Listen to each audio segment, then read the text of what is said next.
अस्सलाम वालेकुम नाजरीन, मैं हूं आपका मेज़बान उमर जावेद प्रोग्राम जुर्म अंजाम के साथ। लाहौर के इलाके रायविंड में एक 17 साल नौजवान की अगवा का मुकदमा दर्ज होता है। पुलिस तफ्तीश करना शुरू करती है तो कई रोज गुजर जाने के बाद इनको मालूम होता है कि लड़के को अगवा नहीं बल्कि कत्ल करके उसकी लाश को नहर में फेंक दिया गया है। कत्ल किस वजह से किया गया, कत्ल करने वाले का मकतूल के साथ क्या ताल्लुक था और इनकी क्या दुश्मनी चली आ रही थी जो उसने इतनी बेदर्दी से मकतूल को कत्ल करने के बाद लाश को नहर में फेंक दिया, और इस सारे प्लानिंग में उसके साथ और कौन कौन मुलविस था, मुल्ज़मान से जानने की कोशिश करेंगे, पुलिस का मौक़िफ़ लेंगे और जिस शख्स ने अपने 17 साल बेटे को खोया है वो बेटे के इंसाफ के लिए क्या दुआइयां दे रहा है, ये तमाम तफसीलात जानेंगे आज के प्रोग्राम जुर्म अंजाम में। लाहौर में बेपनाह जराइम जो हैं वो हो रहे हैं और आए रोज़ किसी न किसी शख्स की जान ले ली जाती है, किसी का माल असबाब जो है वो लूट लिया जाता है और किसी को दुश्मनी के ऊपर या किसी भी वजह की वजह से अगवा कर लिया जाता है। रायविंड के इलाके में भी एक ऐसा ही केस पेश आया जहां पर एक नौजवान जिसकी उम्र तकरीबन 17 साल बताई जाती है उसको नामालूम अफराद ने अगवा कर लिया। पुलिस ने अपनी तफ्तीश शुरू की तो कई रोज़ गुजर जाने के बाद लड़के की लाश जो थी वो रायविंड से कुछ दूरी पर 4 से 5 किलोमीटर दूर एक इलाका है राजा जंग, वहाँ से एक जौहर से मिली। पुलिस ने मज़ीद जब तफ्तीश शुरू की तो उसके अंदर 2 ऐसे मुल्ज़मान का किरदार सामने आया जिन्होंने उसको अगवा के बाद कत्ल किया है। पुलिस ने दोनों मुल्ज़मान को गिरफ़्तार कर लिया है। इन मुल्ज़मान ने इस नौजवान को क्यों कर अगवा किया और उसके बाद ऐसी क्या वजह बनी कि उसको कत्ल कर दिया, ये तमाम तफसीलात मुल्ज़मान हमारे साथ मौजूद हैं थाना रायविंड के अंदर, इनसे जानते हैं। तुम्हारा नाम? मोहम्मद माजिद। माजिद, क्या करते हो? मोटरसाइकिल का बाइक का काम करता हूँ वर्कशॉप मांगे रोड पे। मांगे रोड पे कितने अरसे से कर रहे हो काम? ये मुझे 5-6 साल हो चुके हैं। तुम्हारी उम्र कितनी है? 18 साल। किसको कत्ल किया और क्यों? वो हम शो पे काम करते दोनों लड़के ही, मैं और जुबैर। वो अर्जान ना हफ्ते में 2 हफ्तों में ना हमारी लड़ाई हो जाती थी, तो वो हम लड़ते भी थे और ना उस्ताद ने हमारी सुलह भी करा दी थी। तो फिर हम ना उस्ताद की बात नहीं मानी, वो हम फिर लड़ना शुरू कर दिया था। लड़ते लड़ते ना तो फिर आस्ता आस्ता मुझे शक होने लगा इस पे, जुबैर पे। ये मोबाइल लेके आता था शो पे, मुझे शक होने लगा। पर वो शक, क्या शक होना लग गया तुम्हें? शक ये था कि वो ना जब उस्ताद चला जाता था ना, वो मोबाइल पे लगा होता है, मुझे शक था कि वो सिस्टम मेरी सिस्टर के साथ लगा हुआ है। तुम्हारी सिस्टर के साथ? अच्छा। तो वो जब कालों वाला सारी कालें निकाली ना, वो उस नंबर नहीं आया था, वो शक नहीं है। तो फिर जब ये आखिरी दिन हम लड़े ना फ्राइडे वाले दिन, तो वो ये मेरा प्लानिंग था, मैंने अपने आप से किया था कि जुबैर को ना मारने का। तुम्हारी माजिद उससे लड़ाई किस बात पे होती थी? क्या वजह क्या थी जिससे लड़ाई होती थी? वो काम करते ना, मैं कहता साहब मुझे कहता था इसे काम दे दिया करो ज़्यादा जो बढ़ाओ। मैं सीनियर था, वो कह रहा मैंने नहीं देना। वो काम से लड़ पड़ते थे, कोई खाने से भी लड़ते, पैसों से भी लड़ पड़ते। तो ये तो कोई ऐसी बात नहीं है जिसके ऊपर इतनी लड़ाइयाँ हों, यानी मामूली लड़ाइयाँ तो चलती रहती हैं अगर एक जगह पे काम कर रहे हो। तो कत्ल करने का फिर प्लान क्यों बनाया? जैसे तुम कह रहे हो कि तुम्हें शक था बहन का, कि उसका तुम्हारी बहन के साथ कोई चक्कर है, लेकिन फिर तुम खुद ही बता रहे हो कि वो तो नहीं निकला। हाँ, यही देना ना शॉप पे लड़ पे के सामने लड़ना जो करना शुरू हो जाते थे ऊंची आवाज़ से, तो इस वजह से फिर तुमने कत्ल करने का प्लान कब बनाया? मैंने ये जब 2022 चला क्या प्लान बनाया तुमने? कि मैंने, ये मेरा कज़न है अजीम, इससे मैंने पिस्टल मंगाया कसूर से, इसने मुझे पिस्टल ला के दे दिया। और हफ्ते वाले दिन ना मैंने मंगाया था इस मेरे पास था पिस्टल। रात को 9:30 बजे दुकान बंद की, दुकान बंद करके मैंने जुबैर को कहा हम पैसे लेके आ रहे हैं रजंग किनार पे। रजंग किनार पे गए हैं, उससे मैंने कहा पैसे लेके आने हैं, वो कहा ठीक है। अब रजंग वाली किनार गए हैं, मैं वो बाइक चला रहा, मैं पीछे बैठा था, तो उधर जाकर मैंने ना उस कमरे पे बाइक खिलार के ना पुल के ऊपर नार वाले उसके फायर मार दिया था कमर पे। कमर फिर उसके वो नीचे बाइक पे ना नीचे गिर पड़ा था, वो मैंने छाती पर और सिर पर मार दिया, 2-3 फायर मारे। उससे मैं ग्रीस के नहर में फेंक दिया था जुबैर को। वो उसकी बाइक थी और उस बाइक पे मैं वापस आ गया था। वो इधर मैंने लाहौर वाली रोई पे ना उसे फेंक दिया था बाइक में। फिर मैं घर आ गया था उसे बाइक पे फेंक के। ये तुमने सारा कत्ल का प्लान क्यों बनाया? तुम्हें कहाँ से ये सारा कुछ ज़हन में आया कि उसको कत्ल कर दूँ, इस तरह असला अरेंज करता हूँ, नहर में फेंक देता हूँ? बस ये दिमाग में काम नहीं किया। फिल्में देखते हो? हाँ जी तो कौन सी फिल्में देखते हो, किस तरह की? उर्दू देखते हैं ज़्यादा फाइट में। तो ये फिल्मों से तुमने सारा देख के प्लान बनाया या वैसे ही तुम्हारे ज़हन में आया? प्लान कैसे तुम्हारे ज़हन में आया? किसी ज़हन ने में बताया? बस शैतान ज़हन में ये वाला शौक सारा आता। प्लान कैसे आया कि तुम उसको मोटरसाइकिल पे बिठा के लेके जाओगे, पीछे से गोली मारोगे, नहर में फेंक दोगे? क्या ज़हन में क्या था कि बच जाओगे, पकड़े नहीं जाओगे, क्या था? बच जाऊंगा। कैसे, क्या सोचा था तुमने? रात का टाइम था, पता ही नहीं चलना किसी को। तो ये वो सारी चीज़ें तुम्हारे ज़हन में कैसे आई? कहाँ से, खुद ही सोचा या किसी ने बताया? खुद ही से सोचा मैंने, हम्म। खुद ही से सोचा मैंने मारने को। कितनी तुम उजरत रोज़ाना कमा लेते हो मैकेनिक की दुकान से? 500 रुपये। 500 रुपया। तो 500 रुपया तुम कमाते हो, अपने घर वालों का भी सहारा तुम ही बनते हो या वो अलग नहीं, अलग? मैं खुद ही। तुम ही खर्चा वगैरह घर का उठाते हो? हाँ। तो तुमने मामूली सी जो रोज़ाना लड़ाइयाँ होती थी उनको बुनियाद बनाकर एक 17-18 साल के लड़के की जान क्यों ली? बस उसमें ऐसी क्या वजह थी उन लड़ाइयों में कि तुम इस नहज तक पहुंच गए कि तुम किसी की जान ले लो? बस ये कोई तो वजह होगी ना, तुम्हारे जहन में क्या क्यों आया कि तुम उसको कत्ल कर दो? बस यही था अगर शो पे लड़ते थे, रोजाना झगड़ा होता था। तो दूसरी ये वो जो सिस्टर वाली बात है वो तो उस पे खत्म हो शक- गई। हाँ। तुमने उसकी वजह से कत्ल किया या लड़ाई झगड़े की वजह से कत्ल किया? नहीं, बात लड़ाई झगड़ी ना, जब काले नहीं निकाली हम्म। उस पर गुस्सा था, मुझे भी गुस्सा फिर गया। इतना गुस्सा कंट्रोल तुम्हें में। क्यों आया? मुझे कुछ समझाने की कोशिश करो, तुम्हें इतना गुस्सा क्यों आया कि तुमने एक लड़के की जान ले ली? इतना गुस्सा क्यों आया? घर में लड़ते हो, किसी और से लड़े हो कभी? नहीं नहीं, शुरू से मेरे अंदर ऐसा गुस्सा। कोई तुम्हें कुछ कहे तो तुम उसको कत्ल कर दोगे? नहीं, हम्म। बस यही गलती। बताओ ना बच्चे, क्या ऐसी, मैं तुमसे सिर्फ ये समझने की कोशिश कर रहा हूँ, ऐसी क्या वजह थी कि तुमने उसको कत्ल कर दिया? क्यों तुम्हें इतना गुस्सा आया? बस ये हमारे दोनों की बनती नहीं थी। बस ये वजह? हाँ, ये कौन है? ये अजीम मेरा कज़न है। अजीम, तुम क्या करते हो? सर मैं एक शोर शॉप पे काम करता हूँ, शोरूम का। अच्छा, और कज़न है ये तुम्हारा? हाँ जी। कितना मिलते हो इससे रोज़ाना, हफ्ते में एक दफ़ा, महीने में एक दफ़ा? महीने सर ये हमारी दुकान पे काम करता है। जो मैकेनिक की दुकान है वो तुम लोगों की है? हाँ जी। उस पे काम करता है? हाँ कहाँ जी। पे? मांगे रोड पे सर। अच्छा, इसने तुम्हें क्या बताया था? तुम्हें पता था इसकी लड़ाई वगैरह होती है उस लड़के से? सर ये नहीं मुझे पता था। तुम्हें क्या पता था? सर इसने मुझसे पिस्टल मंगवाया। इसने कहा मैंने शादी पे जाना है, मेरे दोस्त की शादी है। तो इसने आगे उससे बात की हुई थी जिससे पिस्टल लिया है, इसका वो भी कज़न है। तो उसने मुझे दिया, मैंने इसे ला के दे दिया था। तो आखिरी दिन पे उससे मेरी बस कॉल ही हुई है। वो मुझे अक्सर लेने आता है। मेरी उससे आज तक कभी लड़ाई नहीं हुई, ना मैं उससे ऊंचा बोला हूँ ना मुझसे ऊंचा बोला। मैंने उसका ज़ुबैर यार कहाँ पे है? कहता मैं तो माजर राइजिंग जा रहे हैं पैसे लेने। मैं जब मल्ला इस्लामाबाद में वो टोयोटे वाला सवारी उतारा था ना, तो वो इधर जब जंप नहीं आते मल्ला इस्लामाबाद के, वो क्रॉस कर रहे थे फाड़क वाला। कहते हैं मैं और फाड़क पे आ गए, आज जो जाना है राइजिंग। मैंने कहा नहीं यार, मैंने घर जाना है, 10 बज गए हैं। कहता है ठीक है चले जाओ। मैंने वहीं पे कॉल काट के मैं इधर आ गया था घर। बस तो उससे मेरे तुम्हें इसने क्या बताया था असलहे का कि क्यों असला ला रहा है? नहीं, इसने कहा मैंने शादी पे जाना, मेरे दोस्त की शादी है, बहुत खास दोस्त है, धूमधाम से मचानी है, बस यही। तो ये असला खुद भी तो ले सकता था, तुम्हें बीच में क्यों डाला इसने?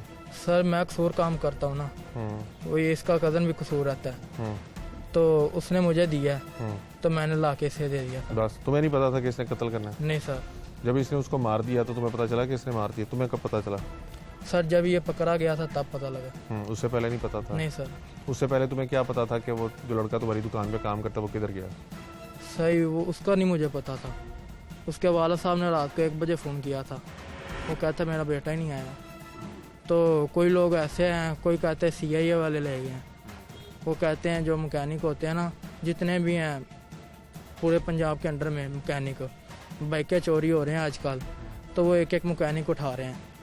तो CIA वाले को फ़ोन किया है, वो उधर एक लड़का था उसे फ़ोन किया है, तो वो कह रहा है इधर कोई भी नहीं है। बस ये मुझे इतना ही पता है। और तो कितने दिन बाद लाश मिली? सर ये जब हम CA गए थे तब ही पता लगा। तब पता चला कि लाश मिल गई? हाँ। तुमने जब उसको गोलियां मारी और उसकी लाश नहर में फेंक दी, उसके बाद तुम कहाँ गए? मैं उसी रास्ते से वापस आ गया था घर। उस बाइक फेंक के ना मैं घर आ गया था रात को। बाइक फेंक के घर आ गए, हाँ। पकड़े कैसे गए? पकड़े वो सीसीटीवी कैमरों के सहारे से। जब तुमने सारी प्लानिंग की थी तो तुम्हें नहीं पता था सीसीटीवी कैमरे लगे होंगे, पकड़े जा सकते हो? नहीं सर, ये नहीं। क्या कहोगे जो तुमने किया, 18 साल या 17 साल जो भी उसकी उम्र थी, उसको तुमने इंतहाई बेदर्दी से कत्ल कर दिया। माँ बाप का वो बेटा था, पता नहीं उन्होंने कैसे उसको पाल पोस के बड़ा किया था, क्या ख्वाब थे? बस ये गलती हो गई। ये ऐसी गलती तो नहीं है जिसका ज़ाला हो सकता है। कत्ल करने के बाद किधर रहे? घर ही घर शो, में? हाँ जी, शो पे फिर। काम शाम करते थे शॉप पे? हाँ जी। जब लोग तुमसे पूछते थे कि वो किधर गया तो क्या बताते थे? मैं कहा मुझे नहीं पता। किस किस ने तुमसे पूछा? इसके पापा ने भी पूछा था किधर है, मैंने कहा मुझे नहीं पता। लेकिन वो तो उस रात तुम्हारे साथ गया था तो लोगों ने तुम पे शक नहीं किया? क्योंकि नहीं। तुमने तो इसको भी कहा था कि तुम पैसे लेने उसके साथ जा रहे हो। नहीं, किसी ने शक नहीं किसी ने भी किया? फिर किसी को मैंने बताया भी नहीं था कि मैंने जाना है कहाँ कहीं रात। अफसोस है जो तुमने किया? हाँ जी। अफसोस है जो तुमने किया? अभी भी होता है ऐसा। असला किधर गया जो तुमने दोस्त से मंगवाया था? वो इस अफसर के पास। उसको तुमने जिससे असला लिया था उसको फायरिंग करने के बाद जब इसको तुमने लड़के को कत्ल कर दिया वापस दे दिया था असला? इसे ला कर मैंने दे दिया था। इसको ला के दे दिया? इसने फिर आगे क्या किया? इसे उससे वापस दे दिया था। और उसने तुमसे नहीं पूछा कि किधर चलाया, कितनी गोलियां गोलियां कहाँ से? शादी से उसने 3 आया थी उसके अंदर। वो 3 थी। वो उसने मैंने कहा मैं शादी पे ही जाना है। 3 गोलियां क्यों मारी तुमने? जब उसको पहली कमर में गोली मारी थी वो तब नहीं मर गया था? नहीं, उसके अंदर जान आया थी। 3 मारी हैं टोटल मैंने। 3 मार के फिर मैंने नहर के अंदर फेंक दिया उसको। लड़के का कत्ल किया तुमने अपनी आंखों के सामने, अपने हाथों से कत्ल किया, डर लगा? हाँ जी। तो फिर क्यों मारा? क्या क्या महसूस कर रहे थे जब एक बंदे की जान ले रहे थे जिसका तुम्हारे साथ कोई लेना देना नहीं था? ना जो तुम पे शक था वो शक भी तुम्हारा ख़त्म हो गया। दुकान पे हल्की फुल्की लड़ाई होती थी, क्यों जान ली उसकी? बस ये गलती होगी। जब मार रहे थे तब भी डर नहीं लगा? जब मारी थी फिर डर लगना शुरू हो गया था। तो क्यों मारा? उसको अस्पताल ले जाते शायद बच जाता वो। जब पहली गोली तुमने मारी तुम कह रहे हो वो जिंदा था, तो उसको अस्पताल ले जाते जब तुम्हें डर लगा रहा था? मुझे डर लगे नहीं तुम्हें, तुमने इसलिए दूसरी और तीसरी गोली भी मार दी उसे? मुझे डर लग रहा था। मुझे खुद का नहीं पता मैं किधर हूँ किधर नहीं। क्या महसूस कर रहे थे उसमें? किसका जुबैर का? जब गोली मार रहे थे और गोली मार चुके थे क्या महसूस कर रहे थे? क्या तुम्हारे ज़हन में चल रहा था? मैंने बाद में सोचा गलती होगी बड़ी। सही। आप मुल्ज़िम की गुफ्तगू सुन रहे हैं। दोनों मकैनिक की दुकान पे काम करते हैं और वहाँ पर जो अमूमी तौर पे लड़ाई झगड़ा होता रहता है आपस में कि तूने ज़्यादा काम कर लिया, मैंने ज़्यादा काम कर लिया, ये ग्राहक मेरा था, तूने क्यों पकड़ लिया, उस बात के ऊपर लड़ाई झगड़ा रहता था। और आप हमारे यहाँ पे माशरे में जो जहनीत लोगों की डेवलप हो रही है, आप वो देखें कि मामूली से लड़ाई झगड़े के ऊपर ये इस नहाज तक चला गया कि इसने बाकायदा प्लानिंग की, कसूर में अपने रिश्तेदार से कह के असलहा मंगवाया, असलहा ये कह के मंगवाया कि इसने किसी शादी पे जाना है, वहाँ पे फायरिंग करनी है। एक तो हमारी जो शादियों के ऊपर हवाई फायरिंग का रवाज है उसकी वजह से भी जराइम जो है बहुत ज़्यादा बढ़ रहे हैं। और फिर उसके बाद लड़के को कत्ल करने के बाद इसने राजा जंग नहर में उसकी लाश फेंक दी।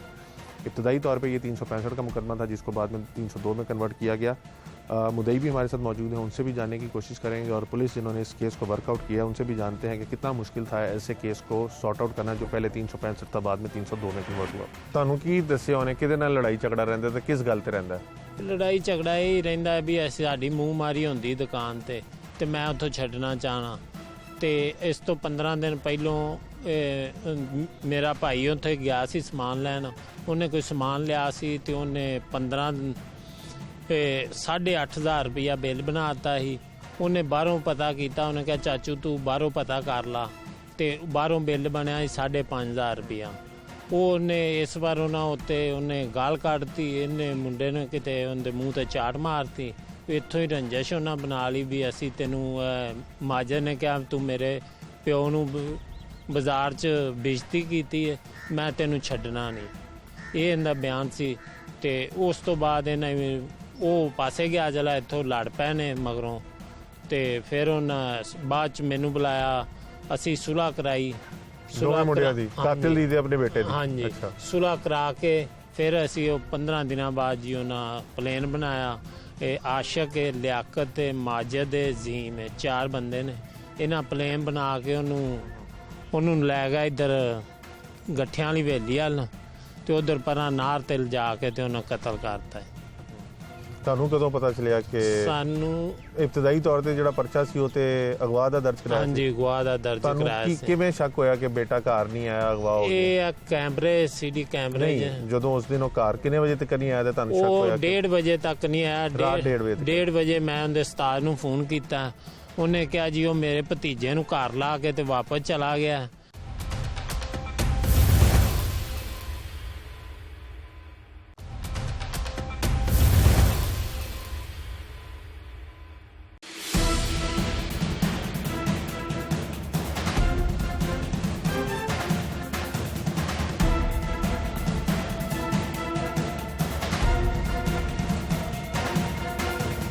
आपने मुलजिमान की गुफ्तगू सुनी। मुलजिम का कहना है कि दुकान के ऊपर, जिस मकैनिक की दुकान पे वो काम करता था, वहाँ पर इन दोनों का आपस में, मकतूल का और उसका मुलजिम का झगड़ा होता रहता था। और फिर बाद में उसने एक स्टोरी बनाने की कोशिश की कि शायद उसको शक था कि मकतूल का उसकी बहन के साथ कोई चक्कर है, लेकिन उसने फिर ख़ुद ये भी चीज़ रूल आउट कर दी कि जब उसने कोई डाटा वगैरह कॉल कर निकाला तो उसके अंदर कोई नंबर वगैरह नहीं था। लेकिन उसके बावजूद भी उसने इंतहाई बेदर्दी से कत्ल किया। 3 गोलियां थी पिस्टल के अंदर, तीनों गोलियां मारकर उसको कत्ल किया और कत्ल करने के बाद उसकी लाश को नहर में फेंक दिया। ये इस तरह के वाक़यात हमारे माशरे में बहुत तेज़ी से रूनुमा होना शुरू हो गए हैं और ये जो अदम बर्दाश्त है ये भी बड़ी तेज़ी से पनप रही है। मकतूल के वालिद और दीगर रिश्तेदार हमारे साथ मौजूद हैं, इनसे जानने की कोशिश करेंगे कि इनको इनके बेटे के मुतालिक क्या इतलात मिली थी, लड़ाई झगड़ा जिसके बारे में वो बता रहा है क्या वो पता था और क्या वो इस नौयत का था कि इनके बेटे को कत्ल कर दिया जाता है। इनसे जानते हैं। मोहतरम, आपका नाम? रियासत अली।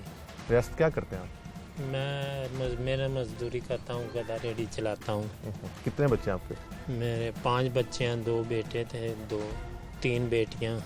2 बेटे 3 बेटियाँ। इसका कितना नंबर था? ये तीसरे नंबर था।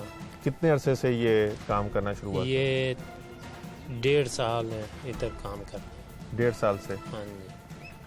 घर में आके कभी उसने बताया वगैरह था कि कोई लड़ाई झगड़ा या कोई ऐसी चीज? 15 दिन पहले बताया सी जी भी साडा आप पंजाबी में बात कर लें। लड़ाई झगड़ा ਹੁੰਦਾ ਹੈ ਜੀ ਤੇ ਮੈਂ ਉੱਥੋਂ ਛੱਡਣਾ ਚਾਹਣਾ ਤੇ ਮੈਂ ਉਹਨੂੰ ਕਿਹਾ ਵੀ ਉਸਤਾਦ ਵੀ ਇੱਕ ਹੁੰਦਾ, ਪਿਓ ਵੀ ਇੱਕ ਹੁੰਦਾ ਤੇ ਤੁਸੀਂ ਲੱਗਾ ਰਹੋ।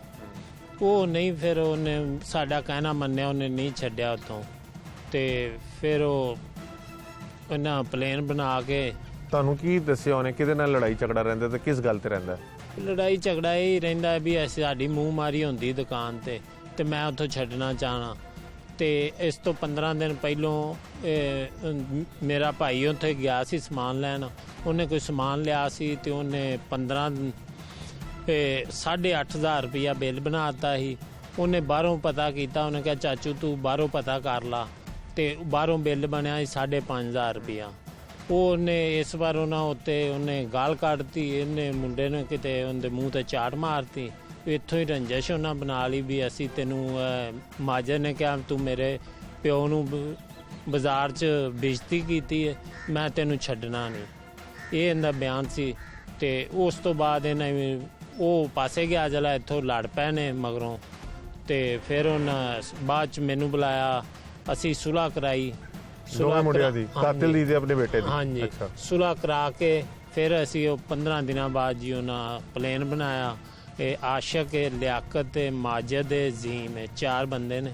ਇਹਨਾਂ ਪਲੇਨ ਬਣਾ ਕੇ ਉਹਨੂੰ ਲੈ ਗਿਆ ਇੱਧਰ ਗੱਠਿਆਂ ਵਾਲੀ ਹਵੇਲੀ ਵੱਲ ਤੇ ਉਧਰ ਪਰਾਂ ਨਾਰ ਤੇ ਲਿਜਾ ਕੇ ਤੇ ਉਹਨਾਂ ਕਤਲ ਕਰਤਾ। ਤੁਹਾਨੂੰ ਕਦੋਂ ਪਤਾ ਚੱਲਿਆ ਕਿ ਸਾਨੂੰ ਇਬਤਦਾਈ ਤੌਰ ਤੇ ਜਿਹੜਾ ਪਰਚਾ ਸੀ ਉਹ ਤੇ ਅਗਵਾ ਦਾ ਦਰਜ ਕਰਾਇਆ ਸੀ? ਹਾਂਜੀ ਅਗਵਾ ਦਾ ਦਰਜ ਕਰਾਇਆ ਸੀ। ਕਿਵੇਂ ਸ਼ੱਕ ਹੋਇਆ ਕਿ ਬੇਟਾ ਘਰ ਨਹੀਂ ਆਇਆ, ਅਗਵਾ ਹੋ ਗਿਆ? ਇਹ ਕੈਮਰੇ ਸੀਡੀ ਕੈਮਰੇ ਜਦੋਂ ਉਸ ਦਿਨ ਉਹ ਘਰ ਕਿੰਨੇ ਵਜੇ ਤੱਕ ਨਹੀਂ ਆਇਆ ਤਾਂ ਤੁਹਾਨੂੰ ਸ਼ੱਕ ਹੋਇਆ? 1:30 ਵਜੇ ਤੱਕ ਨਹੀਂ ਆਇਆ। 1:30 ਵਜੇ ਮੈਂ ਉਹਦੇ ਉਸਤਾਦ ਨੂੰ ਫੋਨ ਕੀਤਾ। ਉਹਨੇ ਕਿਹਾ ਜੀ ਉਹ ਮੇਰੇ ਭਤੀਜੇ ਨੂੰ ਘਰ ਲਾ ਕੇ ਤੇ ਵਾਪਸ ਚਲਾ ਗਿਆ ਤੇ ਉਹ ਇਹ ਕਹਿਣ ਡਿਆ ਸੀ ਬਾਜ਼ਾਰੋਂ ਮੈਂ ਕੋਈ ਸੌਦਾ ਲੈਣਾ, ਖਾਣ ਪੀਣ ਵਾਲਾ, ਮਹਿਮਾਨ ਆਏ ਸੀ ਤੇ ਉਹਨਾਂ ਕਿਹਾ ਜੀ ਤੇ ਮੈਂ ਕਿਹਾ ਵੀ 1:30 ਵੱਜ ਗਿਆ ਅਜੇ ਤੱਕ ਨਹੀਂ ਆਇਆ। ਫਿਰ ਉਹਨਾਂ ਦਾ ਫੋਨ ਚੱਲਣ ਲੱਗ ਪਿਆ, ਉਹਦੇ ਭਰਾ ਆਸ਼ਕ ਨਾਲ ਵੀ ਰਾਬਤਾ ਹੋਣ ਲੱਗ ਪਿਆ, ਉਹਦੇ ਭਤੀਜੇ ਨਾਲ ਵੀ, ਉਹਦੇ ਬੇਟੇ ਨਾਲ ਵੀ ਆਪਸ 'ਚ ਰਾਬਤੇ ਹੋਣ ਲੱਗ ਪਿਆ। ਡੇਟਾ ਦੱਸ ਰਿਹਾ ਜੀ ਤੇ ਬਾਅਦ 'ਚ ਫਿਰ ਉਹਨਾਂ ਸੁਬਾਹ ਹੋਈ ਤੇ ਸੁਬਾਹ ਜੀ ਮੇਰੇ ਨਾਲ ਗਏ ਨੇ ਆਸ਼ਕ ਤੇ ਲਿਆਕਤ। ਇਹਨਾਂ ਕਿਹਾ ਜੀ ਆਜੋ ਆਪਾਂ ਰਾਏ ਜੰਗ ਨੂੰ ਚੱਲਨੇ ਆ। ਉੱਥੇ ਥਾਣੇ ਗਏ ਆ, ਉੱਥੇ ਜਾ ਕੇ ਰਬੜ ਲਿਖਾਈਏ, ਵਾਪਸ ਆ ਗਏ। ਇੰਜ ਦਿਹਾੜੀ ਲੰਘ ਗਈ। ਫਿਰ ਦੂਸਰੇ ਦਿਨ ਅਸੀਂ ਗਏ ਚਲੇ, ਐਤਵਾਰ ਆ ਗਿਆ। ਤੀਸਰੇ ਦਿਨ ਜਿਹੜਾ ਨਾ ਉਹ ਅਸੀਂ ਗਏ ਚਲੇ CD ਕੈਮਰਿਆਂ। ਉਹਦਾ ਭਤੀਜਾ ਮੋਟਰਸਾਈਕਲ ਲੈ ਕੇ ਤੇ ਨਾ ਰੋਈ 'ਚ ਸੁੱਟਤੀ ਉਹਨੇ। ਉੱਥੇ ਕੈਮਰਾ ਉੱਤੇ ਲੱਗਾ ਸੀ, ਉਹ ਕੈਮਰਾ ਖੋਲ੍ਹਿਆ ਉਹਨਾਂ ਤੇ ਉਹਨੇ ਮੈਂ ਸਿਆਣ ਲਿਆ। ਮੈਂ ਕਿਹਾ ਲਿਆਕਤ ਸਾਹਿਬ ਇਹ ਤੁਹਾਡਾ ਭਤੀਜਾ ਹੈ। ਉੱਥੇ ਉਹਦੇ ਰੰਗ ਉੱਡ ਗਏ। ਉੱਥੇ ਉਹਨੇ ਘਰ ਫੋਨ ਕਰਤਾ ਵੀ ਇਹ ਤਾਂ ਆਪਦੇ ਭਾਈ ਨੂੰ ਆਸ਼ਕ ਨੂੰ ਕਰਤਾ। ਉਹਨੇ ਕਿਹਾ ਜੀ ਇਹ ਤਾਂ ਤੁਹਾਡਾ ਬੇਟਾ ਹੈ, ਮੇਰਾ ਭਤੀਜਾ ਮਾਜਦ ਹੈ। ਤੇ ਫਿਰ ਇਸ ਵਜ੍ਹਾ ਤੋਂ ਫਿਰ ਅਸੀਂ ਘਰ ਆ ਗਏ। ਫਿਰ ਇਹਨਾਂ ਮਾਜਦ ਨੂੰ ਫੜ ਲਿਆ। ਫਿਰ ਕਿ ਅਸੀਂ 8 ਦਿਨ ਨਾਰ ਤੇ ਲੱਭਦੇ ਰਹੇ। 2 ਦਿਨ ਨਹੀਂ ਗਏ ਤੇ ਤੀਸਰੇ ਦਿਨ ਫਿਰ ਲਾਸ਼ ਦਾ ਪਤਾ ਲੱਗ ਗਿਆ। ਕਿੰਨੀ ਫਿਰ ਦੂਰੋਂ ਮਿਲੀ ਲਾਸ਼? ਹਾਂਜੀ ਕਿੰਨੀ ਦੂਰ ਚਲੀ ਗਈ ਸੀ? ਉੱਥੇ ਹੀ ਕਿਸੇ ਬਸ ਐਵੇਂ 2-4 ਕਰਮਾਂ 10 ਫੁੱਟ ਦਾ ਵਾਇਆ ਤੇ ਉੱਥੇ ਅਸੀਂ 8 ਦਿਨ ਲੱਭਦੇ ਰਹੇ। ਸਾਨੂੰ ਉੱਥੋਂ ਕੋਈ ਸ਼ੈ ਨਹੀਂ ਲੱਭੀ। ਤੇ ਬਾਅਦ 'ਚ ਫਿਰ ਉੱਥੋਂ ਹੀ ਉਹ ਬੇਲਦਾਰ ਨੇ ਫੋਨ ਕੀਤਾ ਜਾਂ ਕਿ ਇਹਨਾਂ ਨੂੰ ਥਾਣੇ ਕੀਤਾ। ਫਿਰ ਥਾਣੇ ਵਾਲਿਆਂ ਸਾਨੂੰ ਦੱਸਿਆ। ਫਿਰ ਅਸੀਂ ਗਏ ਹਾਂ। ਕੀ ਕਹੋਗੇ, ਯਾਨੀ ਕਿਸ ਵਜ੍ਹਾ ਤੋਂ ਤੁਹਾਡੇ ਬੇਟੇ ਨੂੰ ਕਤਲ ਕੀਤਾ? ਸਿਰਫ ਇਹ ਮਾਮੂਲੀ ਜੀ ਲੜਾਈ ਤੇ? ਇਹ ਮਾਮੂਲੀ ਲੜਾਈ ਹੈ। ਉਹ ਜੋ ਕੁੜੀ ਦਾ ਕਹਿ ਰਹੇ ਨੇ ਉਹ ਸਰਾਸਰ ਝੂਠ ਹੈ। ਇਹ ਬਸ ਦੁਕਾਨ ਤੇ ਮੂੰਹ ਮਾਰੀ ਹੁੰਦੀ ਸੀ ਇੱਕ ਦਫਾ, ਉਹ ਵੀ ਅਸੀਂ ਸੁਲ੍ਹਾ ਕਰਾਈਏ। ਉਸ ਤੋਂ ਬਾਅਦ ਜੀ ਇਹ ਵਕੂਆ ਗੁਜ਼ਰਿਆ। ਤੁਹਾਡਾ ਬੇਟਾ ਇਸ ਤੋਂ ਇਲਾਵਾ ਵੀ ਹੋਰ ਵੀ ਕੋਈ ਘਰ 'ਚ ਕਮਾਉਣ ਵਾਲਾ ਹੈ ਜਾਂ ਇਹੀ ਸੀ? ਇੱਕ ਬੇਟਾ ਹੈ ਵੱਡਾ, ਉਹ ਵੱਖਰਾ ਲਾਹੌਰ ਰਹਿੰਦਾ। ਇਹ ਘਰ ਦੇ ਤੁਹਾਡੇ ਨਾਲ ਇਹ ਬਣਿਆ ਸੀ? ਹਾਂਜੀ। ਕੀ ਇਹ ਕਹੋਗੇ ਮੇਰਾ ਇਸ ਸਾਰਾ। ਗੱਲ ਤੇ ਕਿ ਮਾਮੂਲੀ ਜੀ ਗੱਲ ਤੇ ਇੰਜ ਅਸਲੇ ਦਾ ਇਸਤੇਮਾਲ ਹੋ ਜਾਂਦਾ ਹੈ, ਕਿਸੇ ਦੀ ਜਾਨ ਲੈ ਲੈਂਦੇ ਨੇ? ਹਾਂਜੀ ਬਹੁਤ। ਉਹ ਨਾ ਪਲੇਨ ਬਣਾਇਆ ਸੀ ਉਹਨੇ, ਆਸ਼ਕ ਨੇ, ਲਿਆਕਤ ਨੇ, ਤੇ ਉਹਨਾਂ ਦੇ ਮਸ਼ਵਰੇ ਨਾਲ ਹੀ ਹੋਇਆ ਨਾ। ਉਹਨਾਂ ਜਾ ਕੇ ਤੇ ਅੱਗੋਂ ਕਤਲ ਬਾਕੀ ਕਰਤਾ। ਮੁੰਡੇ ਨਹੀਂ ਫੜੇ ਗਏ ਹਲੇ? ਬਾਕੀ 2 ਹੈ ਨੇ ਤੇ ਇੱਕ ਇਹਨਾਂ ਦਾ, 2 ਦਾ ਪਿਓ ਨੇ, 2 ਦੇ ਆਸ਼ਕ ਤੇ ਲਿਆਕਤ। ਮਾਜਦ ਦਾ ਹੈਗਾ ਕਿਸੇ ਨੇ ਆਸ਼ਕ। ਤੁਹਾਡੇ ਨਾਲ ਰਾਬਤਾ ਕੀਤਾ ਹੈ ਕਾਤਲਾਂ ਦੇ ਘਰ ਵਾਲਿਆਂ ਚੋਂ? ਨਹੀਂ ਜੀ, ਮੇਰੇ ਨਾਲ ਕੋਈ ਰਾਬਤਾ ਨਹੀਂ ਅਜੇ ਤੱਕ ਕਿਸੇ ਦਾ ਵੀ ਹੋਇਆ।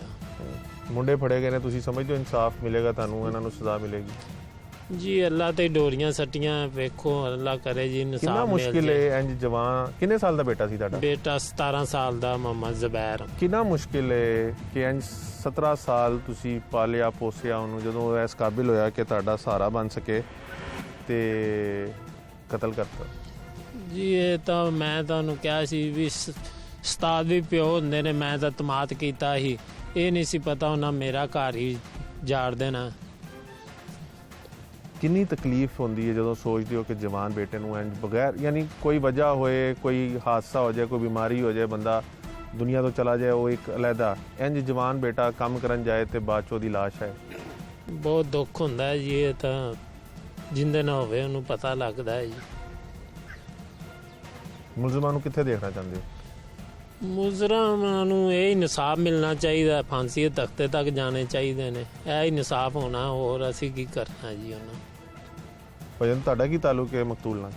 जी मेरा मासी का लड़का है ਮਾਸੀ ਦਾ ਪੁੱਤਰ ਹੈਗਾ। ਕਿਹੋ ਜਿਹਾ ਸੀ ਮੁੰਡਾ? जी। अच्छा बच्चा से सर, ਜੀ बहुत अच्छा बच्चा से सर। ਹੂੰ। नेक आदमी थे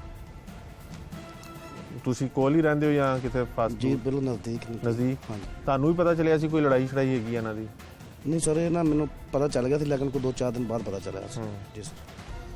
ਲਾਹੌਰ ਤੋਂ ਦੂਰ ਇਲਾਕਾ ਹੈਗਾ ਹੈ, ਇੱਥੇ ਤੇ ਇਹੋ ਜਿਹੀਆਂ ਮਾਮੂਲੀ ਚੀਜ਼ਾਂ ਚੱਲਦੀਆਂ ਰਹਿੰਦੀਆਂ ਨੇ, ਲੜਾਈ ਝਗੜੇ ਚੱਲਦੇ ਰਹਿੰਦੇ ਨੇ। हाँ जी। ਲੇਕਿਨ ਇਸ ਨਹਿਜ ਤਿਕਰ ਐਡੀ ਯਾਨੀ ਇੰਤਹਾਈ ਇਕਦਾਮ, ਤੁਹਾਡਾ ਕੀ ਖਿਆਲ ਹੈ, ਕੀ ਵਜ੍ਹਾ ਹੋਈ ਹੋਏਗੀ ਕਿ ਇਸ ਨਹਿਜ ਤਿਕਰ ਗੱਲ ਪਹੁੰਚੀ ਕਿ ਕਤਲ ਕਰਤਾ? सर ये सोच भी नहीं सकता सर कि इस तक गल तक पहुंचेगी गल। ਜਿਹੜਾ ਮੁੰਡਾ ਹੈਗਾ ਜਿਹਨੇ ਕਤਲ ਕੀਤਾ ਹੈ, ਉਹਦੇ ਮੁਤਲਕ ਕੀ ਜਾਣਦੇ ਹੋ? सर वो भी उत्थे काम करता सी इकट्ठे ਉਹਦੇ काम। ਮੁਤਲਕ ਕਦੀ ਸੁਣਿਆ ਸੀ ਕਿ ਉਹ ਇਹੋ ਜਿਹਾ ਹੈਗਾ ਹੈ ਕਿ ਕਤਲ ਕਰ ਸਕਦਾ नहीं ਹੈ सर, ਜਾਂ? मेरा इन्हां नाल एडा करीबी तलक नहीं सी है, ਹੂੰ, नज़दीक तो नहीं मैं जानता उन्होंने। ਹੂੰ। ਤੇ ਸਿਰਫ ਜ਼ਬੈਰ ਦੀ ਵਜ੍ਹਾ ਤੋਂ ਲੰਘਦੇ ਟੱਪਦੀ ਹੁੰਦੀ ਸੀ ਕਿਸੇ ਟਾਈਮ ਮੁਲਾਕਾਤ। ਤਾਂ ਸਾਡਾ ਥੋੜਾ ਜਿਹਾ ਵਾਇਆ ਵਿੱਚੋਂ ਘਰ ਦਾ। ਜਦੋਂ ਜ਼ੁਬੈਰ ਦੀ ਲਾਸ਼ ਨਹੀਂ ਮਿਲ ਰਹੀ ਸੀ ਜੀ ਸਰ। ਤੇ ਮੁਲਜ਼ਮ ਤੁਹਾਡੇ ਨਾਲ ਆਂਦਾ ਸੀ, ਯਾਨੀ ਜਦੋਂ ਫੜਿਆ ਨਹੀਂ ਗਿਆ ਸੀ ਉਹਦੇ ਨਾਲ ਕੋਈ ਰਾਬਤਾ ਵਗੈਰਾ ਸੀ? ਕਿਉਂਕਿ ਆਖਰੀ ਦਫਾ ਤੇ ਉਹਦੇ ਨਾਲ ਗਿਆ ਸੀ, ਕੋਈ ਰਾਬਤਾ ਵਗੈਰਾ ਹੋਇਆ ਸੀ? ਕੀ ਕਹਿੰਦਾ ਸੀ? ਨਹੀਂ ਸਰ, ਮੁਲਜ਼ਮ ਨਾਲ ਨਹੀਂ ਸਾਡਾ ਰਾਬਤਾ ਸੀ। ਤੇ ਮੁਲਜ਼ਮ ਕਹਿੰਦਾ ਕਿ ਮੈਂ ਤਾਂ ਦੁਕਾਨ ਤੇ ਹੀ ਹੋਣਾ ਸੀ, ਮੈਂ ਕੰਮ ਸ਼ਮ ਕਰਦਾ ਰਿਹਾ ਕਤਲ ਕਰਨ ਤੋਂ ਬਾਅਦ। ਕਦੀ ਕੋਈ ਪੁੱਛ ਕੁਛ ਨਹੀਂ? ਤੁਹਾਨੂੰ ਪਤਾ ਸੀ? ਜੀ ਸਰ, ਇਹਨਾਂ ਨੂੰ ਪਤਾ ਹੋਊ। ਕਦੀ ਉਹਦੇ ਨਾਲ ਕੋਈ ਗੱਲ ਵਗੈਰਾ ਹੋਈ ਸੀ ਜਦੋਂ ਕਤਲ ਹੋ ਉਹ ਗਿਆ? ਅਸੀਂ ਗਏ ਸਾਂ, ਉਹਨੂੰ ਪੁੱਛਿਆ ਮਾਜਦ ਤੇਰੇ ਨਾਲ ਗਿਆ ਸੀ ਰਾਤ ਤੂੰ 1:30 ਵਜੇ 10 ਵਜੇ 9:30 ਵਜੇ ਦੁਕਾਨ ਬੰਦ ਕੀਤੀ ਹੈ 10 ਵਜੇ ਤੱਕ। ਫਿਰ ਉਹਨੂੰ ਮੈਂ ਕਿਹਾ ਇੰਤਜ਼ਾਰ ਕਰਦਾ ਰਿਹਾ, ਮੈਨੂੰ ਕਹਿੰਦਾ ਸੀ ਮੈਂ 10 ਵਜੇ ਆ ਜਾਵਾਂਗਾ। ਤੇ ਮੇਰੀ ਅੱਖ ਲੱਗ ਗਈ ਤੇ ਉਹ 10 ਵਜੇ ਤੱਕ ਮੈਂ ਡੀਕਦਾ ਰਿਹਾ। ਫਿਰ ਮੇਰੀ ਅੱਖ ਲੱਗ ਗਈ, ਫਿਰ ਮੈਨੂੰ 1:30 ਵਜੇ ਜਾਗ ਆਈ, ਮੈਂ ਵੇਖਿਆ ਦਰਵਾਜ਼ਾ ਵੀ ਖੁੱਲਾ ਤੇ ਮੈਂ ਉਹਦੇ ਨਾਲ ਉਸਤਾਦ ਨੂੰ ਫੋਨ ਕੀਤਾ। ਉਹਦਾ ਉਸਤਾਦ ਕਹਿੰਦਾ ਮੇਰੇ ਭਤੀਜੇ ਨੂੰ ਲਾ ਕੇ ਹਾਜੀ ਤਾਜ ਵਾਲੀ ਗਲੀ 'ਚ ਤੇ ਵਾਪਸ ਚਲਾ ਗਿਆ, ਸਿੱਧਾ ਬਾਜ਼ਾਰ ਚਲਾ ਗਿਆ। ਕਹਿੰਦਾ ਸੀ ਮੈਂ ਮੱਛੀ ਲੈਣ ਜਾਣੀ ਹੈ, ਮਹਿਮਾਨ ਆਏ। ਉਸ ਤੋਂ ਬਾਅਦ ਜੀ ਉਹਨੂੰ ਗਏ ਤੇ CDR ਤੇ ਸਿਆਣਿਆ ਤੇ ਉਹ ਮੁਲਜ਼ਮ ਜਿਹੜਾ ਹੈ ਉਹ ਤੇ ਕਹਿੰਦਾ ਕਿ ਉਹ ਅਗਲੇ ਦਿਨ ਦੁਕਾਨ ਤੇ ਜਾਣਾ ਸ਼ੁਰੂ ਹੋ ਗਿਆ ਸੀ। ਉਹ ਮੁਜਰਮ ਦੂਸਰੇ ਦਿਨ ਹੀ ਦੁਕਾਨ ਤੇ ਜਾਣਾ ਉਹਨੂੰ ਸ਼ੁਰੂ ਹੋ ਪੁੱਛਿਆ ਗਿਆ। ਤੁਸੀਂ? ਉਹਨੂੰ ਅਸੀਂ ਪੁੱਛਿਆ ਵੀ ਮਾਜਦ ਤੂੰ, ਉਹ ਕਹਿੰਦਾ ਜੀ ਮੈਨੂੰ ਇੱਥੇ ਹਾਜੀ ਤਾਜ ਵਾਲੀ ਗਲੀ 'ਚ ਲਾ ਕੇ ਤੇ ਸਿੱਧਾ ਚਲਾ ਗਿਆ। ਤੇ ਜਿੱਦਣ ਫਿਰ ਉਹ CDR ਕੈਮਰਿਆਂ 'ਚ ਸਿਆਣਿਆ ਉਦੋਂ ਫਿਰ ਉਹਦੇ ਚਾਚਾ ਨੇ ਫੋਨ ਕਰਕੇ ਉਹਨੂੰ ਦੱਸਤਾ ਤੇ ਉਹ ਫਿਰ ਉਹਨੂੰ मलक यूनस फाड़ के लाया ये SI। सही, बड़ी मेहरबानी। आप मकतूल के वालिद और रिश्तेदारों की गुफ्तगू सुन रहे थे। आपने उनके वालिद से भी सुना कि कत्ल से 15 रोज़ कबल मामूली सी तलकलामी हुई थी और उसके बाद इन लोगों ने सुलह भी करा दी थी, लेकिन उसके बावजूद भी उसने इस लड़के की जान ले ली। इंचार्ज इन्वेस्टिगेशन भी हमारे साथ मौजूद हैं, इनसे जानेंगे कि ये कत्ल किस तरह से ट्रेस आउट किया, क्योंकि पहले अगवा था, फिर बाद में ये 302 और फिर लाश को ढूंढना कितना मुश्किल काम था। तो बेसिकली ये पहले जो मुदई था, इसने इसका बेटा जो है वो जो ये जुबैर जो था मकतूल, ये दुकान पे काम करता था। माजिद जो मुलज़म है और जो एक दूसरा मुलज़म है उसके दुकान पे जो काम करता था, तो ये उसको बिठा के मोटरसाइकिल पे ले गया जहाँ पे इसने इसको मारा था। जो इसकी बेसिक जो वजह अनाद पता चला वो ये था दौरान इंटरोगेशन कि इसके घर आना जाना था और ये फ़ोन सुनता था और इसको ये अपना वो था डाउट कि ये शायद हमारी किसी सिस्टर या कज़न के साथ जो है ये फ़ोन पे बात करता है। तो इस अनाद की वजह से जब इसने इसको वहाँ से मोटरसाइकिल पे लेके गया तो सेफ सिटी की मदद से जो हमारी यहाँ की इन्वेस्टिगेशन है रायविंड की, उन्होंने उसको ट्रेस किया। क्योंकि जब ये जा रहे थे तो ये 2 अफराद थे मोटरसाइकिल पे और वापसी जब वापस आता है तो ये अकेला होता है। तो उससे पहले जब ये नामालूम पर्चा अगवा का दर्ज करवाया 365 का, तो जब ये रात को 9 बजे छुट्टी करके घर चला जाता था तो उस रात ये घर ना आया। तो जो इनके लवाकीन हैं उन्होंने इसको तलाश किया, अपने रिश्तेदारों से पता किया, ऐलानात वगैरह करवाए और दीगर जो इनको जहाँ जहाँ डाउट था वहाँ पे इन्होंने इसको तलाश किया, लेकिन वो ना मिला। तो जैसे ही फिर अगवा की FIR हुई तो पुलिस ने जो जदीद वो टेक्नोलॉजीज़ हैं, जो साइंटिफिक तरीक़ाकार हैं, उन पे अमल पैरा होते हुए इसको ट्रेस किया।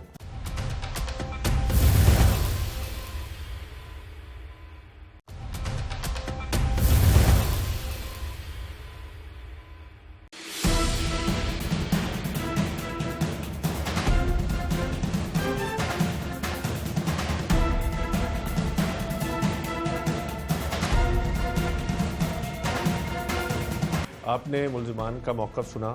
मुलजिम का कहना है कि उसका लड़ाई झगड़ा रहता था, उसने इसलिए इसको कत्ल कर दिया, और मुद्दईयों का तो सिर्फ यही कहना है कि उनको इंसाफ चाहिए और इंसाफ उसी तरह होगा जिस तरह से उनके बेटे को कत्ल किया गया, उसी तरह जो मैक्सिमम पेनल्टी है कत्ल की 302 की, उसके तहत उनको जो है वो सज़ा हो।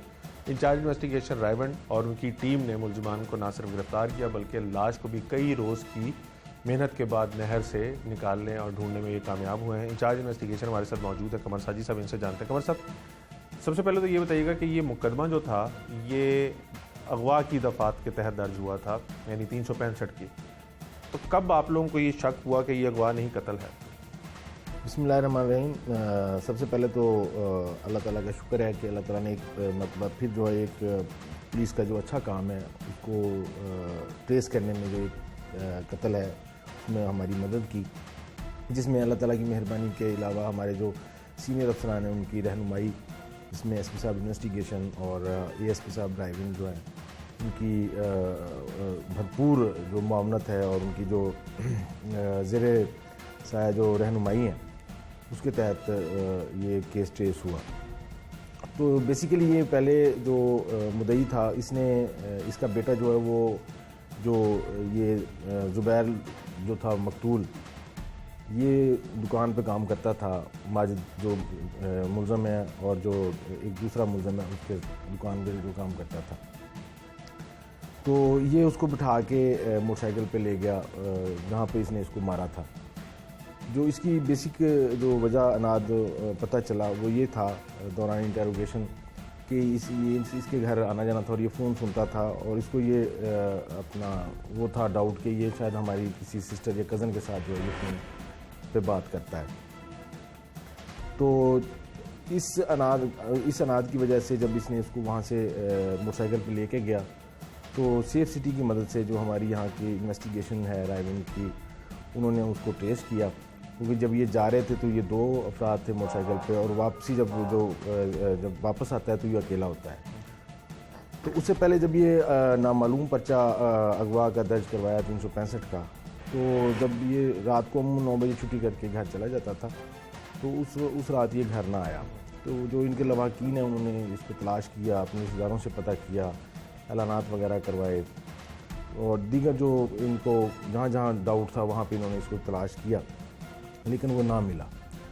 तो जैसी फिर अगवा की FIR हुई तो पुलिस ने जो जदीद वो टेक्नोलॉजीज़ हैं, जो साइंटिफिक तरीक़ाकार हैं, उन पे अमल पैरा होते हुए इसको ट्रेस किया। इसमें इसकी लोकेशन वगैरह भी ली गई, CDR भी ली गई, दोनों मकतूल की भी और मुलज़मों की भी। इसके अलावा जो सेफ्टी, जैसे मैंने पहले आपको इसमें मुलजिम कितने हैं? 2 मुलजिम तो आपने गिरफ्तार किए हैं, जो एक कहता है कि मैंने फायर मारा है और दूसरा कहता है कि मैं सिर्फ असला ला के देने वालों में हूँ। बाकी मुलजिमान कौन है और उनकी गिरफ्तारी का क्या स्टेटस है? जो पहली FIR है अगवा की, उसमें नामालूम अफराद का जिक्र है कि नामालूम अफराद ने मेरे बेटे को जो है ना वो अगवा करके कत्ल कर दिया है या अगवा कर लिया। तो अब इस बाद में जब ये केस सारा ट्रेस आउट हो गया, 14 दिन 15 दिन की मेहनत के बाद ये डेड बॉडी जो है वो नहर से मिली। गठियाँ वाली हवेली है वहाँ पे, ये जो मुस्तफाबाद के करीब एक नहर है, वहाँ से ये डेड बॉडी पुलिस ने तलाश की। और उसके बाद जैसे जैसे ये दिन गुजरते गए तो इनका जो पुलिस की जो है वो परेशानी भी बढ़ती गई और लवाहिकीन की भी परेशानी बढ़ती गई। तो उसके बाद अल्लाह ताला ने मदद की तो डेड बॉडी जब मिली, उसका जब पोस्टमार्टम कराया तो उसमें 3 फायर उसको लगे हुए थे, एक बैक साइड से कमर पे और 2 फ्रंट साइड पे। तो अल्हम्दुलिल्लाह मुलजिम सिर्फ 2 ही हैं? मुलजमान की जो ततीमा बयान जो दिया है बाद में वो 4 अफराद के खिलाफ है। 2 ये कज़न है और 2 भाई हैं जिनके जो वजह अनाद क्या आपके सामने आई? लड़की वाला जो मामला है वो तो कहता है कि वो कॉल रिकॉर्ड्स वगैरह उसने हासिल की तो उसके अंदर वो बहन के साथ जो अफेयर था वो तो साबित नहीं हो सका। तो वजह अनाद क्या है, कत्ल क्यों किया? असल में ये 1-1.5 साल से उनकी दुकान पे काम करता था। ये मोटरसाइकिलों की दुकान है जिस पे ये काम करते थे मकतूल और मुलज़म। तो इनका वो पहले भी 1-2-4 दफ़ा झगड़ा हुआ था इब्तदाई तफ्तीश में जो बात सामने आई है। तो इसमें जो मैंने पहले जैसे गुजारिश की है कि कोई फैमिली इसकी कोई कज़न या उसको डाउट था, लेकिन वो कहता है कि वो तो चीज़ ख़त्म हो गई थी, वो मैंने कॉल रिकॉर्ड वगैरह निकलवाया था। वो बाद में जब हमने CDR निकलवाई, हमने भी निकलवाई और इन्होंने भी अपने तौर पे। आपको लगता है कि सिर्फ मैकेनिक की दुकान पे होने वाला झगड़ा ही कत्ल की असल वजह है या उसके अलावा भी कुछ हो सकता है जिसके ऊपर अभी तफ्तीश की जानी चाहिए या की जा रही है? तफ्तीश अभी जारी है, लेकिन जो अभी सामने जो इब्तदाई उसमें जो बात सामने आई है वो यही है कि वहाँ पे इनकी 2-4 दफ़ा छोटा मोटा झगड़ा हुआ है, कोई पैसों के लेन देन पे, कभी कोई किसी बहाने से कभी किसी बहाने से। तो जो भी हकीकत होगी वो इंशाल्लाह ताला दुआ। किस तरह से इस चीज़ को इंश्योर करते हैं आप लोग बतौर इंचार्ज इन्वेस्टिगेशन, और आप इस टीम को देख भी रहे थे, कि मुलजमान को सख्त से सख्त सज़ा मिले? कौन से ऐसे एविडेंसेस जो हैं, ऐसी कौन सी तफ्तीश में ऐसी क्या चीज़ें हैं? जैसे आप मुद्दई है जो मकतूल का बाप है, वो कहता है कि हमें सिर्फ इंसाफ चाहिए और मैक्सिमम पेनल्टी मुलजमान को होनी चाहिए। किस तरह से पुलिस के एंड से ये इंश्योर किया जाता है कि मैक्सिमम पेनल्टी हो? इसमें माशाल्लाह जो हमारी DI साहब इन्वेस्टिगेशन है, उन्होंने इस तरह जो प्रोसिक्यूशन के साथ जो हमारा लाइजन था वो बहुत ज़्यादा मजबूत बनवा रहे हैं, उसके लिए कोर्सेज भी करवा रहे हैं और हमारे लिए उनका हुक्म है कि बाकायदगी के साथ प्रोसिक्यूशन के साथ अपना रब्ता रखें। तो इसमें जितनी भी लकुनाज पहले होते थे या हो जाते हैं उसको हम दूर करते हैं। उसमें जितनी भी जो कानूनी कार्रवाई है, जो हस्ब ज़ाब्ता जितने भी इसमें वो हैं टेक्निकलिटीज़ हैं, उनको पूरा करके इंशाल्लाह ताला कोशिश होगी कि मुल्ज़िमान को कड़ी से कड़ी सज़ा मिले। बहुत शुक्रिया। आपने मुल्ज़िमान की गुफ्तगू सुनी। मुल्ज़िमान का कहना है कि उनका मकतूल के साथ मामूली बातों के ऊपर झगड़ा होता था, तलकलामी होती थी और फिर एक दिन मुल्ज़िम को लगा कि मकतूल जो है उसका उसकी बहन के साथ कोई अफेयर चल रहा है, जिसके ऊपर उसकी दोबारा उससे लड़ाई होती रही। फिर उसने अपनी बहन के और इसके मोबाइल नंबर्स का डाटा वगैरह निकलवाया और उसके अंदर ये चीज़ साबित हो गई कि इनका कोई ऐसा ताल्लुक़ ना है। उसको सिर्फ शक था और वो शक भी डाटा आने के बाद ख़त्म हो गया, लेकिन उसके बावजूद भी लड़ाई झगड़ा होता रहा। फिर आपने मकतूल के वालिद की गुफ्तगू सुनी कि 15 रोज़ कबल, यानी कत्ल से 15 रोज़ कबल इन दोनों की सुलह करवाई गई और इनको गले मिलवाकर ये कहा गया कि ये आइंदा नहीं लड़ेंगे और एक दूसरे के साथ दोस्ताना ताल्लुक़ भी रखेंगे। लेकिन उसके बावजूद भी कातिल ने दिल के अंदर ये बात रखी और फिर उसको एक दिन बहाने से वो लेके गया और जब वो राजा जंग के करीब नहर पे पहुंचा तो पहले उसके पीछे कमर में गोली मारी और फिर जब वो ज़मीन पे गिर गया तो 2 मज़ीद गोलियां मारी, जिससे वो मौके पर ही दम तोड़ गया और उसके बाद उसकी लाश को नहर में फेंक दिया। जबकि जिस मोटरसाइकिल पे वो वहाँ तक पहुँचे थे उस मोटरसाइकिल को रोही नाले में फेंक दिया। मुल्ज़िम ने ये तमाम चीज़ें प्लानिंग से की हुई थी। बुरसा इस बात पे तो इत्मीनान का इजहार कर रहे हैं कि मुल्ज़िम पकड़े गए हैं, लेकिन उनका कहना है कि इतनी मामूली सी बात पे उनके बेटे को, जिसकी सिर्फ 17 साल उम्र थी, उसको कत्ल कर दिया गया और अब ज़िंदगी का वो हिस्सा आया था जहाँ पर वो अपने बाप का सहारा बन रहा था और बाप को उसके जवान बेटे के सहारे से महरूम कर दिया गया। उनका सिर्फ यही कहना है कि मुल्ज़िमों को सख्त से सख्त सज़ा मिलनी चाहिए ताकि आइंदा कोई भी इतनी मामूली बात के ऊपर इतना बड़ा इक़दाम ना उठाए। पुलिस का कहना है कि वो तमाम एविडेंसेस को और इन्वेस्टिगेशन के साथ लव कर रहे हैं ताकि मुल्ज़िमान को कड़ी सज़ा दिलवा सकें। उम्मीद यही की जाती है कि मुल्ज़िमान को उनके किए की सज़ा मिलेगी और सज़ा मिलने के बाद ही जो मकतूल के वर्सा हैं उनको इत्मीनान हासिल होगा। आज के प्रोग्राम से टीम जुर्म अंजाम और अपने मेज़बान उमर जावेद को इजाज़त दीजिए। अगले प्रोग्राम में मुलाकात होगी। अल्लाह निगहबान।